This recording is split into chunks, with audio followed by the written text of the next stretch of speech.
Hey everybody, welcome back to my channel. I wanted to take you along my day and show you the kids and talk about property management, but also reveal a very personal story about how Kevin missed our second son's birth. So yeah, let's get into that. Am I now gonna help you?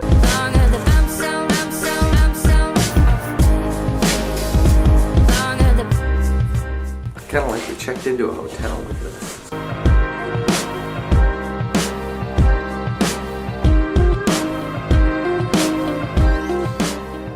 Your father wasn't there for you when you came out of me. What do you think about that? I should say he was at the hospital. He went to the hospital with me. He was there. He just missed it, and we'll get into that. Oh, a separate thought before talking about the whole, delivery thing that Kevin missed. I wanted to know if anybody would be interested in learning how to slightly improve your house, but keeping costs kind of down and, just making it have a fresh new feel, like little tips for that, because I'm wanting to do that with this house. Kevin and I have a problem where we spend all of our money on investing in real estate and improving those rentals, and then basically just like not living that nicely here, which small little details, if I zoomed up close, you could see that there are a lot of imperfections and datedness to the house that we live in. So let me know if you think that's interesting. I would love to do that. I'd love to take you along the journey of, have some slight improvements to this house. Okay, I'm starting to feel like my playroom is now becoming just like my standard set that I escape to try to have the kids like watch TV or be in that back area, and then me over here. But anyway, yeah, Kevin and we totally knew Max was coming. I think I left for the hospital like really early in the morning that day, 2.5 almost years ago. And yeah, we were all prepped and ready for it and just kind of, going through the whole process, and we were together that whole time. But then something happened to where he missed it, and a lot of other things happened where, I just ended up not having anybody with me. So the plan was for my best friend to be in the room, my mom to be in the room, and Kevin to be in the room. But I'll keep this kind of short too, because I'm not gonna drag out a whole like delivery story. I know that some people do that. I don't wanna do that. But anyway, I was told by my OB, fast forward many hours later, me on the epidural, having a great time, feeling nothing, around I think it was 6 or something p.m., that there was no chance that I would be delivering before 8 p.m. And because I was on the epidural, I was taking a little nap, feeling really good, my friend, my mom, and Kevin all asked, they said, can we all go just for a little bit, and we'll be back at 7:30 p.m. to be, early for your no earlier than 8 p.m. delivery. Well, they left. Kevin went to go vlog a video. I totally was fine with it. I didn't care. I was napping. All appraisal conditions cleared. Now we get financing on the property. We just bought a place that was $415,000 with 25% down against cash offers, because we played our financing offer like a cash offer. So if you get a good agent, you can do this stuff. You can make your deal look like cash with financing. You gotta have a good agent that's looking out for your interests. Do takeout? Yes. Great. Now let's go on to another example now that I got my burritos, all right? My friend left to go do something. My mom left to go do something. And then it was around 7:25 p.m. that the nurse came in and was like, hey, are you feeling anything down there? I'm like, nope, feeling great. And she's like, are you sure, not even a little pressure? I'm like, not really, but maybe, I don't know. And she's like, okay. And come to find out, you have to, I guess, ask these questions before just checking a woman's hoo-ha type thing. You gotta ask, are you feeling something? Kind of permission to go check it out. And so because I said kind of, she's like, okay, let me check. And turns out Max was crowning at 7:25. And she's like, oh, oh my gosh, she pushed buttons, she literally yelled, and everybody swarmed in, all the on-staff people. My OB was nowhere around because it was, scheduled for 8 p.m. for her to come and start seeing me. And literally 2 pushes later, 7:27 p.m. I'm Kevin. I'm Sally. Oh my gosh, hey, nice to meet you. How cool. I feel like I know you. How are you doing? Oh, you have news for us. The baby was just born. No way. Are you serious? The baby was just born. What? They went to check her and the baby's head was right there. No way. I got burritos. Oh my gosh. No way. Were you there? I was. Oh my god. He was coming back. No. Daddy. Jeez. What happened? My gosh. You had a baby. Look at this guy. Where is he? He's right here. Oh my gosh. Sit there, you get it. He was like halfway out. I got burritos. Did you bring one for the baby? Oh, I got 2. Now you got 3. Whoa. You alright? Yeah, she's just shivering. Hormones. She said, do you feel any pressure? And I said, no. And then I'm like, well, wait a sec, maybe a little bit, like just a tiny bit. And then she's like, okay, well, I'll check you. And then she sent the table away for somebody else to use. And then someone was wheeling it away. And as she pulls up the blanket to look, she was like, oh my gosh, bring the table back. She's crowning. No. Yeah, and I go, what? So then I literally just like did 3 pushes and he was out. Oh my gosh.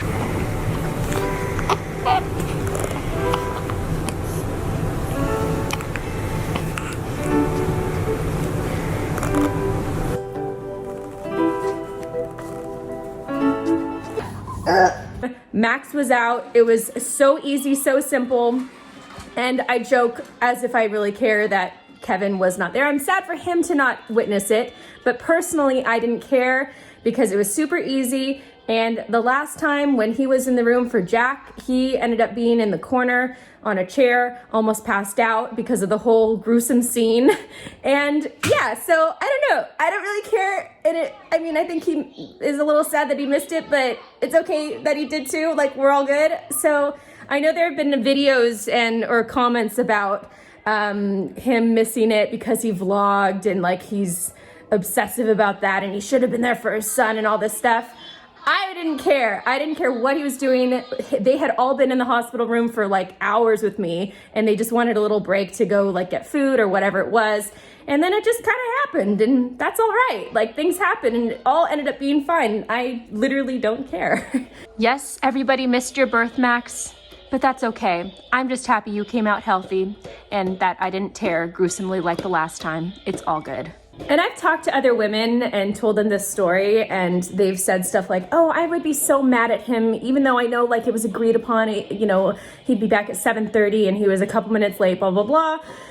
I just don't care. I know maybe that seems like I have no feelings. I don't know. I'm just not a very, I don't depend on that really. I'm very, you know, doing my own thing is fine. And I, like I said, was just happy that he came out fine and that I didn't like have a whole bunch of health issues or anything like that. Cause it's really like after the baby's born, that's when you need the help.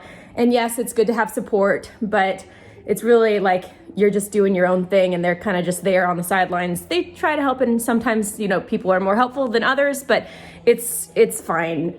The actually pushing out part wasn't really a big deal because it was 2 push, so no big deal. Yesterday, Jack had a virtual meeting with the teacher at a private school to basically interview him and quiz him on things that should be known before entering kindergarten, and he nailed it. I was so impressed. And yes, I'm still considering homeschooling, but I wanted to have this as another option on the table as well. I don't know what's going to change in the next couple months, so it's good to have, you know, doors open in every direction. So I really am impressed with Jack. He did so well. I'm just really happy. This is how Jack warms up his egg sandwich all by himself. How I warm up, like, mostly everything. Like mostly everything. Anything that you think you want to warm up in a microwave, just ask this guy. He knows what to do, huh? Mm-hmm. Okay, so I'm currently in Jack's room with a blank wall. Super entertaining. But anyway, I wanted to recommend to mothers that you should seriously get those really expensive muslin blankets. They are so good. I know they're like $40 for 4, something like that. There are a few different brands that you can get at Target and whatnot, but they are so perfect, and Jack loves them. He's loved them since he was basically a little tiny baby. I have like 20 of them. He has so many of these blankets because he keeps basically hoarding them. I buy them for Max, and I buy them for you because you go through them a lot, and then he steals them from Max from the laundry room, and literally we have a pile of like 30 on this bed that he like sleeps in a big mound of it because he loves them. Anyway, they're awesome. You know where I get them from? Well, no, where? I get them from when Max forgets his blankets downstairs and he's already asleep. When he leaves one blanket downstairs when he's already asleep, I steal. You snatch that blanket up? Yeah, and then I put it in the room. And then you hoard it in this big mound right here. Okay, I'm gonna go and pick up my dad. He lives like 5 minutes away because we are still kind of doing the quarantine thing. I'm still not feeling comfortable about the, as Kevin says, the Rona. And so now, as a source of entertainment, we're gonna go look at the once destroyed by fires a couple years ago hillside in Ventura, California, and look at all the new construction that is popping up now. We won't like do a whole tour or anything, but just a few little nice houses that we want to see because they rebuilt it and it looks amazing on the pictures online. Okay, so we just made it to the hillside, and this is the first cul-de-sac that we're starting in, and these are literally all new construction homes that are custom designed, and they are absolutely gorgeous. Like the views, the location in the city, it's all awesome. So the one negative thing about our hillside before the fires, and obviously not good at all that fires happened, but the floor plans, and you would agree, were kind of not well thought out prior to these new construction homes, right? They were kind of weird. So now there's an opportunity to rebuild and have it more modernized and just have the best floor plans possible, especially considering the fact that so many of these hillside homes have views, and they could really utilize having a new floor plan so they can see the views from the best parts of the house. These are more homes that were built, another cul-de-sac a little bit higher up. Here's looks like a back lot there, and then another home. All right. It's interesting to note that the fires were very random in how they selected their homes, because this one is obviously a dated version, and then if we go up here a little bit more, there are 2 houses, actually 3 in a row, that are brand new modern construction. So that one got missed, and then now we got a whole row of new construction, and it just looks absolutely gorgeous. It's beautiful. That would be the one silver lining in this whole scenario. It was absolutely devastating and traumatic for the whole city, especially the residents that their houses got destroyed. But this is definitely making Ventura into an even better version of itself.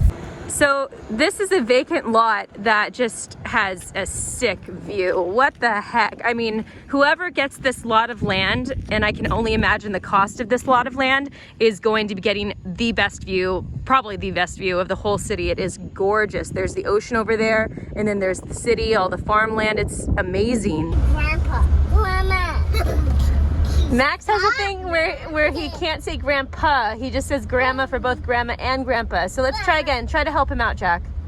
Max, say grandpa. Grandma. Say grandpa. Grandpa. Grandma. Oh my goodness. Max, say grandpa. Grandma. Okay, so we just got home. I also just did a bunch of chores, so kind of overheated, and so are the boys because they bounced to the bounce house. So now we're gonna go in the backyard and go in the sprinklers. Ah! Oh. Boom. Boom. Boom. Boom. Boom.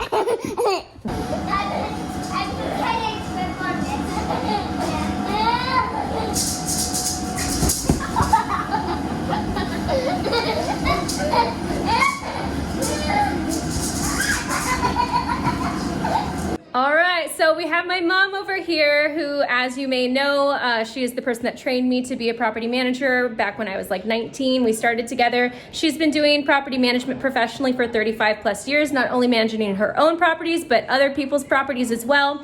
And I wanted to have her kind of talk about this experience that she just had a couple weeks ago when she was having a re-rental happen. And she literally had somebody tell her, well, you know what, I'll let you say, because you were there and I wasn't. Well, it actually was the house that I was talking about that I ended up renting for a little bit less, but the male applicant told me that him and his wife had a really beautiful house picked out. They were ready to go on it, but the agent said something off color. The female agent said to the male, who was here in California on his own before his wife moves here from out of state, trying to get a house because that's where he's been transferred, is here to Ventura. The prospective area. tenant was Yeah. here by himself as a man. Yeah. Okay. And the female agent said to him, "You're not going to leave your wife and then rent my house and then stick me with just your wife once you get her here to California, are you?" Meaning that she, I don't know what her problem was, but she was implying that he was going to move his wife here to California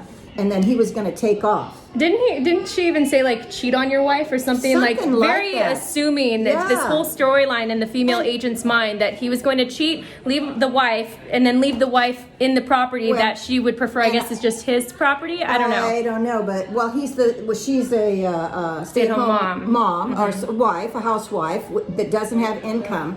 So her point, very, very poorly stated, was you're not going to leave me with somebody who can't pay the rent, are you? I mean, these people, they've been married like 40 years or something like that. The tenants that were applying. I just can't believe people say that, and I know I've heard other things that agents have said that, or landlords have said, that have really turned off prospective tenants. Yeah. So what did that man say to you why he chose your property over that one? Was because what? Well, a variety of reasons, but he just felt really comfortable and confident doing business with me. And he just caught a different vibe. I was told, well, this must have been about 10 years ago, from a female applicant that she had literally, the appointment right before coming over and looking at my condo, had looked at one in the complex, and the agent, who was a male, gave her the creeps. Mm-hmm. And maybe he was flirtatious leering in at her. it. She was a very pretty woman, and maybe he was vibing like whatever. Yeah. And so she came and told me, she goes, even though that other place has a more updated kitchen, I don't want to rent from him because he gives me the creeps. I want to rent from you. You know. Moral of the story: don't be a creeper. Don't be creepy. Nobody likes creepiness. Don't be creepy. It's I don't know. I've always been very motherly. I think that's a good thing as a landlord. Not that you can obviously change the fact that you are a motherly woman, but I mean, just be professional and not creepy, and don't ever cross the line into being more than a tenant-landlord relationship. Well, if you're flirtatious, you're wanting more than that. I wonder if that agent thought she was being funny or something. Maybe that one, the first example. Yeah, I don't know. I mean, that's very off-putting for sure. I would not like that. And then it's like, wow, are you going to be my landlord during the duration of my tenancy? But that's not exactly what she said, that's what he interpreted. Yeah. So either way, she lost. I mean, whether she said that, So don't be a creep. Don't say rude things. Just be professional and friendly, and that's the best you can do. I actually have a problem to where a lot of my tenants want to be my friend. Aside from they want to be my friend, and I have to keep that under control too. I mean, they often want to go to lunch or this or that or whatever. That's the worst thing you could do. Is don't become friends. Don't get on that level. It's professional. Mm-hmm. You're nice, but you're firm and you are a bit. And you strict. stick to your lease. Yeah, it's just the lease is the lease. You got to stick to it. Yeah, So and we're not friends. We're friendly with each other. Sure, professional but friendly. Do not make a friend for the same reason you don't rent to friends and relatives, because that doesn't really. I don't even know of a case where that really works out well. No, look at some Judge Judy's and Judge Million, some of those tenant cases. Yeah. But thank you very much for joining me on my vlog, Mama. And make sure you check out our property management course that we both appear in. That Kevin he's the main guy in it, but we both give our expertise in his management course. I actually would love to answer more questions if anybody has them. Comment below if you have any questions for my mom specifically. I mean, she's been through 2 recessions as a property manager. She knows her stuff, and I think you'd like to learn about what she knows. And I actually have never been sued but one time. Score. And then the tenant lost. The tenant Score. didn't like it that they didn't get their deposit back. Went to court, I won. Okay, so thank you so much for watching, guys. Let me know if you have any suggestions for future videos, any questions you want me to answer, or just any topic you want me to cover. And yeah, leave it in a comment down below. Thank you so much for watching. Can you say bye, Mac? Or can you say bye, Jack? What? Say bye, Jack. Bye. Hey everyone, Kevin here. Quick note, we're going to do 2 things with Connie because Connie really wants to help answer as many questions as possible. Number 1, we are going to try to respond to whatever comments we can with input from Connie, but if you want to guarantee an answer, we are adding a new Discord chat channel for those of you who are property management course members, and then Connie will actually video a response and we'll add those as lectures in the course. Check out the links down below. Thanks everyone for watching. Hope you enjoyed the story.